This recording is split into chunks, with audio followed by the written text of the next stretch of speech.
Hey guys, I'm Janet on occasion, and today I bring you another Total War Warhammer Battle Replay. This is by request. One of my subscribers, Stefan Hansen, this goes out to you. He requested more Wood Elves, so I brought him a lot more Wood Elves. So as you can see, I fielded the Wood Elves, and so has this guy. So all the Wood Elves. So can't do better than that. So here I've got a front line of Eternal Guard. I've got a Branch Wraith there. I've got Treekin. So not a hugely strong core here, but I do have Orion, who's an absolute tank. So you know, so quite good there. Over here you can see I've got 3 Deepwood Scouts, so these guys can hide anywhere. So these guys, I can set some great ambushes with them, with their trait, was it Master Ambusher, I believe. Yep. So, and also I've got 3 lots of Wild Riders with shields in here. Here you can see he's got 2 Wild Riders, sans shields, so I should get the get a bonus there, because I'll have better melee defense if I end up engaged with them. His front line, though, is far more formidable than mine, so I might have the cavalry and the range advantage, but he's definitely got a front line advantage here. The Dryads will exchange very well with the Eternal Guard, and he can actually match the my Eternal Guard with his, and he's also got a load of War Dancers. So, and he's brought Orion. So Mel Gibson is so racist, he even hates himself.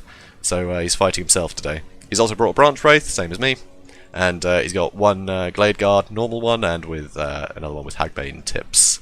So let's speed things up. So fairly early on, I couldn't actually see his army. They slowly emerged because you can see the terrain here actually blocked my line of sight. So I was just keeping, you know, keeping safe here, keeping a safe distance, waiting for, you know, the opportunity to make a move. Because I wasn't quite sure what was going on just yet.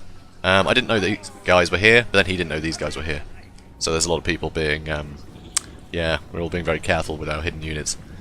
So yeah, he starts to posture up here. So I actually spread out my lines a bit. Because since he had so many units, I actually wanted to get these guys spread out if they engage me, and I moved my Branch Wraith on the edge, so that way I could spring a Pendulum and actually get way more damage on them if it's a nice longer line, you know, so get more of these guys engaged with me, I can do more damage. So I decided to actually fall back after briefly thinking I'd engage, seeing that he did have the, you know, he definitely had an advantage here. So, and also I want to drag these guys back, so if I sprung an ambush from here, I'd, you know, I'd be able to cash in a lot more. I'd be able to get behind them easier. I think he spotted that though, as he moved these guys up and saw my Wild Riders. Luckily though, I did manage to get a counter charge in, and I pulled another unit out. So, yep, see him pulling a unit out to try and get around. Here, I actually pulled my Branch Wraith out of position because I want to get a Melikoth's. Is it Melikoth's Miasma? What is it? Either way, damaging spell, good against groups of enemies, and it also does a, I think it's minus 25% speed, I think it is, something like that. So either way, it'll slow down the enemy while damaging them, which is great. So you can see here, he tries to pull away, but through my guys. So a lot of them have escaped, but then there's still a lot of units stuck on my line, and they're all taking damage, and I'm not really taking much from this engage. Here, though, they do get dragged back, and here comes Melikoth's, what was it? Melikoth's Mystifying Miasma, that's the one. So, so that's good news. So now they're slowed, so it's easier for me to chase them down, and they're taking damage. So they're definitely getting the short straw of this engagement. Really thrown away his cavalry early here, which yeah was not worth it for him. Also, I've got the Law of Life, so you know I can heal my guys up again. You can see they haven't lost a lot of models, but you know, a fair few. So things look pretty good for me. So here I trigger a life, not a life bloom, a Earthblood, which obviously triggers life bloom as well. But obviously these guys are the only guys getting the benefit, 'cause they're the ones a bit damaged. So here. He starts moving in with his line. The Dryads will actually perform very well against the Eternal Guard. They really will. So they start coming in. I pull back a little bit more, so that way I can get the bigger, you know, bigger advantage here. I think at this point he does spot the one of my Deepwood Scouts. Here though, he tries to do a Penundral Pendulum here, but really badly placed. That wasn't going to do much damage. So here I do actually get an engage, try and get a charge bonus off them. From my guys, which, you know, isn't necessarily the best thing in the world, but it does the job. So I can see Orion here is trying to get my Treekin. I send them in a bit late, unfortunately. So he starts trying to rally with his Wild Riders. I'm pretty sure I charged them as well. I want to finish these guys off, because even in small numbers they could do a lot of damage to my archers. So here, start getting some damage into Orion. Just, you know, showing me business, but you can see my front line is getting very damaged in this engagement. Here, I trigger both of Orion's free spells, so I've got the Hounds, and I've got the, I can never remember what it's called, that Bombardment spell. He has to react to that, you know, which is fine. But yeah, these are all War Dancers, so unarmoured. So, you know, I can get a lot of damage ranged if they start approaching, which they are doing. So here, though, now I've mopped up all their cavalry, and now I have all this cavalry here, and they haven't managed to use their archers properly yet. So that's great news. I think it's about now that I realise I do actually have quite a few enemies that I can hit with the Plungeful Pendulum. Oh, actually, no, I had already triggered that, as you can see from the, you know, big tear in the ground there. So I managed to engage one of their units of War Dancers, block him with my Branch Wraith, and I've got 3 units of archers shooting into this one. Here I put them back on fire at will, so that way when they're running they can shoot back at the enemy. Unfortunately they do just pick their own targets when you just have them running. So see, they're shooting at all sorts. But yeah, these guys are soon losing leadership because they're being shot from all sides. It's not good for them. And I'm pretty sure they also lose leadership because there's stronger units nearby. So they're going down pretty quickly. But you can see just from that one attack, look how much damage they did to my archers. On the charge, they are absolutely devastating. Really good against lightly armoured units, which of course my Deepwood Scouts are very lightly armoured. So even that tattered unit has managed to completely decimate my Deepwood Scouts. So real shame. So I chased them off the battlefield with my Wild Riders. I'm basically using my Wild Riders just to keep the you know, keep units from coming back.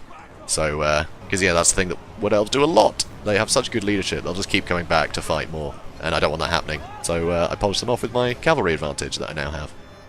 So you can see here, he's got Branch Wraith over here. Not quite sure what he's doing over here, actually. So here, Orion, I'm pretty sure I have going for him. Maybe I forget what I do with him. But yeah, there's fighting all over the place. So so I've still got my cavalry, my ranged units all spread out, just doing damage to, you know, different units here. You can see he doesn't really reform particularly well, so I am just being able to do little, you know, bits of damage to all sorts here. Does another pendulum here, but it misses. He mistimed that. It might have been better to wait for an engage before before casting that to make sure, you know, I've got a big blob of units. And obviously, as soon as I saw that, it drew attention to him. I thought, yep, I'll get him pinned down. So Wildwood Riders start bringing some of them back because they've shattered what they were chasing, so they won't be coming back. And I start doing some more damage to Orion. So yeah, he just couldn't deal with all the, you know, all the units all spread out like that by the looks of it. There's a lot of micro going on in that one, but I thought it was quite a fun battle. There's all sorts going on, so a lot to look out for. I was constantly darting the camera around trying to work out what was what and make sure I was getting the best engages. But I think the main thing there is the my Wild Riders rather, in the forest there, just completely outmatched him in that cavalry engage, and once he lost that advantage of manoeuvrability, it meant I could just completely just keep him on his toes the rest of the battle. He couldn't get that uniform line to try and you know, negate my cavalry, because he'd already thrown his spearmen into the front line, which actually he could have just had the Dryads take out my my Eternal Guard. He could have got Orion in that fight as well, so, you know, to even up the you know, even up the front line there, and he could use those Eternal Guards to protect his archers from the Wildwood Riders, and it would have been far more difficult for me to capitalise on that. So yeah, a few mistakes were made there, but yeah, quite fun builds though. Both of us. I do like the Wood Elves, but I find most of the time I just tend to do terribly with them because this isn't the most conventional army. I actually had another battle against an Empire player with this army, and it just buckled immediately. The guy brought like 4 units of Knights of the Blazing Sun. It was terrifying, but yeah, so that was fun. I won't show that one. It was just embarrassing. So, but yeah, so it's quite fun. I do like Orion actually. He's really tanky, really tough to take down. So yeah, that was a good one. But I mean, look at this, 103 kills with his yeah, with my Wildwood Rangers. I keep saying Wild Rangers, my Wild Riders. So you know, they're very good units. Did really good. One of his Eternal Guard did very well though. Yeah, 47 kills. Not sure what he was fighting. Maybe just my Eternal Guard. But yeah, very cool. Yeah, his War Dancers, didn't use them as well as he could have, I don't think. A lot of them got caught up on random units. I managed to take out a lot of them with ranged fire. He just didn't keep them protected. He didn't choose the best targets for that. But unfortunately, he sort of had to throw them at my ranged units because he'd run out of cavalry, because he put them in the fight too quickly. So that was a pity. But it's a fun battle though, so thanks for that, Roman General 6. It was a good one. And if anyone has any suggestions on you know, what you want to see on the channel, let me know. You know, I do take suggestions. So if it's a you know, a race you want to see, you know, a faction you want to see more, then I can make that happen. Or if it's just a few units, you know, that you particularly enjoy seeing in a battle that I don't bring, let me know what they are, and I'll throw them in. So yeah, if you like this video, comment, like, and subscribe, and I'll see you in the next one. Have a good day, everybody.